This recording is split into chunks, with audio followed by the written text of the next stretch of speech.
అందరికీ నమస్కారం. ఆంధ్రప్రదేశ్లో మరో అతి భారీ పరిశ్రమ రాబోతోంది. అల్యూమినియం ఉత్పత్తిలో ప్రపంచంలోనే అగ్రగామి సంస్థ రియో టింటో. ఈ రియో టింటో విశాఖ సమీపంలో 1,20,000 కోట్లతో 20 మిలియన్ టన్నులు, ఏడాదికి 20 మిలియన్ టన్నుల అల్యూమినియం ఉత్పత్తి చేసే పరిశ్రమను పెట్టబోతోంది. మన ఒరిస్సాలో వేదాంత ఇండస్ట్రీ గురించి చదువుకున్నాం. 50,000 కోట్ల రూపాయల వ్యయంతో వేదాంత ఒరిస్సాలో పెద్ద అల్యూమినియం ఫ్యాక్టరీ నడుపుతూ ఉంది.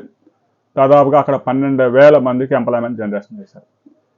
ఇక ఈ రియో టింటో ఆంధ్రప్రదేశ్కి చెందిన గ్రీన్కో ఏదైతే ఉందో, పర్యావరణ హిత విద్యుత్ ఉత్పత్తి చేయడంలో భారతదేశంలో నెంబర్ 1గా ఉన్న గ్రీన్కోతో కలిపి విశాఖ సమీపంలో ఈ రియో టింటోతో కలిపి ఏటా 20 మిలియన్ టన్నుల సామర్థ్యంతో ఒక అతి భారీ పరిశ్రమ పెట్టేందుకు ముందుకొచ్చాయి.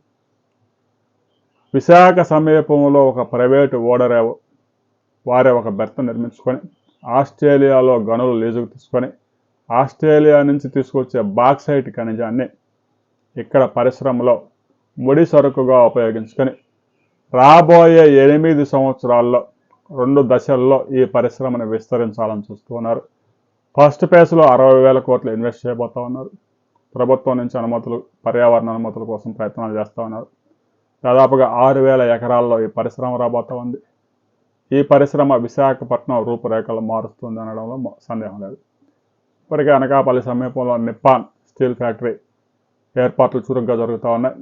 ఇక ఈ అతి భారీ పరిశ్రమ కూడా విశాఖపట్నం సమీపంలో వస్తే ఉత్తరాంధ్ర ప్రజలకు, ముఖ్యంగా శ్రీకాకుళం, విజయనగరం, విశాఖపట్నం ప్రజలకి, యువతకి పెద్ద ఎత్తున ఉద్యోగ అవకాశాలు క్రియేట్ చేస్తుంది, రాష్ట్ర సంపద పెంచుతుంది అనడంలో ఎలాంటి సందేహం లేదు. రాబోయే కొద్ది రోజుల్లోనే ఈ పరిశ్రమకు సంబంధించి రాష్ట్ర ప్రభుత్వంతో ఎంఓయూ చేసుకోబోతున్నారు. ఎంఓయూ చేసుకున్న తర్వాత మరిన్ని వివరాలు అందుబాటులోకి వచ్చిన తర్వాత మనం మరో వీడియోలో తెలుసుకుందాం.